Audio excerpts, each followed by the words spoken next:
Gold, trusted gold buyers. మీరు తాకట్టు పెట్టిన బంగారాన్ని విడిపించి ఈ రోజు ఉన్న మార్కెట్ ధరకు కొనబడను.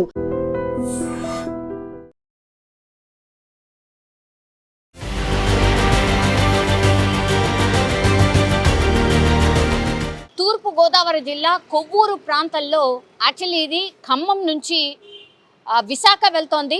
RRRకి సంబంధించిన ప్రైవేట్ ట్రావెల్ బస్ మరోసారి మంటలకు ఆహుతైపోయింది. అసలు ఆనవాళ్ళు లేవు, బస్కి సంబంధించి ఆనవాళ్ళు పూర్తిగా దగ్ధమైపోయి బూడిదైపోయిన సిచ్యువేషన్ అయితే కనిపిస్తోంది. ఒకవేళ అందులో ప్రయాణికులు ఎస్కేప్ కాకుండా ఉండుంటే భారీ ప్రమాదమని చెప్పి ఉండేవాళ్ళం. కానీ ఈ బస్కి సంబంధించిన డ్రైవర్ పూర్తిగా అప్రమత్తంగా ఉండడం అండ్ ఇది రాత్రి అంటే మిడ్ నైట్ ప్రాంతంలో 2:30 గంటల ప్రాంతంలో ఈ ఇన్సిడెంట్ అయితే జరిగింది. ఒక్కసారిగా బస్సులో మంటలు చెలరేగడం, అది కూడా డ్రైవర్ పక్కన ఉన్నటువంటి క్యాబిన్లో మంటలు రావడంతో పూర్తిగా అప్రమత్తమైపోయాడు డ్రైవర్.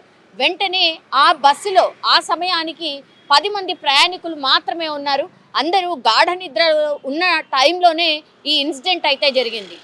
కొద్దిగా నెగ్లిజెన్స్ ఒకవేళ డ్రైవర్ చేసుంటే మాత్రం ఆ బస్సులో ఎట్లయితే ఈ పూర్తిగా దగ్ధమైపోయిన సిచ్యువేషన్లో మనకు కనిపిస్తుందో అట్లా ప్రయాణికులు కూడా పూర్తిగా కాలిపోయి ఉండేవాళ్ళు. కానీ డ్రైవర్ అప్రమత్తంగా అవ్వడం, ఆ తర్వాత వెంటనే ప్రయాణికులని లేపి బస్సుని సైడ్కి ఆపేసి ప్రయాణికులందరినీ దింపేశాడు. దీంతో 2:30 గంటల ప్రాంతంలో బస్ పూర్తిగా ఆహుతైపోయిన సిచ్యువేషన్లో మనకు తెలుసు ఈ టైంలో ప్రైవేట్ ట్రావెల్ బస్ కావచ్చు, లేదంటే చాలా వరకు ఈ గూడ్స్కి సంబంధించిన వెహికల్స్ అంటే లారీస్ కావచ్చు, కొంతమంది రాత్రిపూట కూడా జర్నీ చేస్తారు, కార్స్ కావచ్చు, ఇవన్నీ కూడా ఆగిపోయాయి.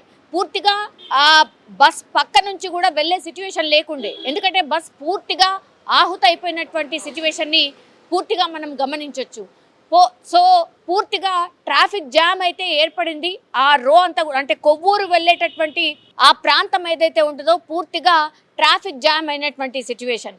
ఒకటి ఈ మధ్య కాలంలోనే చాలా పెద్ద ఎత్తున ఈ ప్రైవేట్ ట్రావెల్స్కి సంబంధించిన బస్సులో మంటలు చెలరేగడం ఈ మధ్య కాలంలో విపరీతంగా పెరిగిపోయాయి. అంటే ఒకవేళ బస్కి సంబంధించిన మెయింటెనెన్స్ కారణంగా కావచ్చు, లేదంటే అసలు ఆర్టీఓ అధికారులు మరి అసలు బస్సెస్ని క్షుణ్ణంగా పరిశీలిస్తున్నారా లేదా, ప్రైవేట్ ట్రావెల్స్కి సంబంధించిన బస్సెస్ ఆగడాలు మితిమీరిపోయాయి. అంటే ఎన్ని ట్రిప్స్ వేయాలో అన్ని ట్రిప్స్ కాకుండా ఆ బస్సుని విపరీతంగా వాడటం అనుకోండి, ఇట్లా రకరకాల కారణాల వల్ల ఈ ఇన్సిడెంట్స్ అయితే జరగచ్చు. ఇంకోటి యాక్చువల్లీ ఈ బస్సెస్కి సంబంధించి ఏవైతే కంపెనీ నుంచి కొనుగోలు చేస్తారో అదే అంటే ఆ కంపెనీకి సంబంధించిన వైరింగ్ కాకుండా స్పెషల్గా ఒకవేళ వాళ్ళకిచ్చి వాళ్ళు బయట ఏదైనా వైరింగ్ చేయించుకొని అట్లాంటి పరిస్థితుల్లో ఉన్నటువంటి బస్సెస్లో ఈ మధ్య కాలంలో పెద్ద ఎత్తున ప్రమాదాలు అయితే జరుగుతున్నాయి. అంటే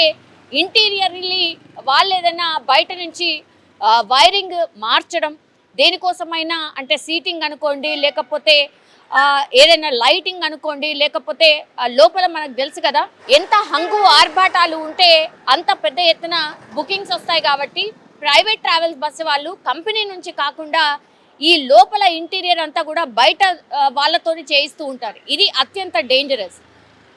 అందుకే ఈ షార్ట్ సర్క్యూట్ అనుకోండి, మిగతా కారణాలు కూడా వీటన్నిటికీ అంటే ప్రమాదానికి కారణమవుతున్నాయని కూడా చాలామంది ఎక్స్పర్ట్స్ చెప్తున్నారు. అయినా సరే ఏమాత్రం కూడా చెకింగ్ ఉండట్లేదు. ఇవి వాడద్దని చెప్పినప్పటికీ కూడా పెద్ద ఎత్తున ప్రైవేట్ ట్రావెల్స్ బస్సెస్ మాత్రం వాళ్ళ ఇన్కమ్ చూసుకొని ఇట్లా ప్రయాణికుల ప్రాణాలని మాత్రం పణంగా పెడుతున్న సిచ్యువేషన్. ఇప్పుడు కొవ్వూరులో జరిగినటువంటి ఇన్సిడెంట్ మరోసారి ఒక ప్రశ్నను లేవనెత్తోంది. ప్రైవేట్ ట్రావెల్ బస్ ఎంతవరకు సేఫ్? ఇంకోటి మనకు తెలుసు సంక్రాంతి రాబోతోంది. సో సంక్రాంతికి సంబంధించి పెద్ద ఎత్తున ఆల్రెడీ బుకింగ్స్ అయిపోయాయి. అయినా సరే ఎక్స్ట్రాగా బస్సెస్ అన్నిటిని కూడా ప్రొవైడ్ చేస్తూ ఉంటారు.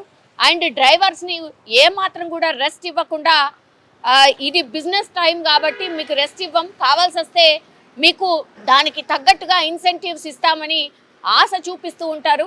సో ఇట్లాంటి టైంలోనే ప్రమాదాలకు పెద్ద ఎత్తున కారణమవుతాయి. కాబట్టి వీటన్నిటి మీద కూడా దృష్టి పెట్టాలి అని ప్రయాణికులు అయితే రిక్వెస్ట్ చేస్తూ ఉన్నారు. మరోసారి ఈ RRRకి సంబంధించిన ట్రావెల్స్ బస్ పూర్తిగా అగ్నికి ఆహుతైపోయింది. కానీ డ్రైవర్ అప్రమత్తతోని అయితే 10 మంది ప్రయాణికుల ప్రాణాల్ని దక్కాయి అని చెప్పొచ్చు.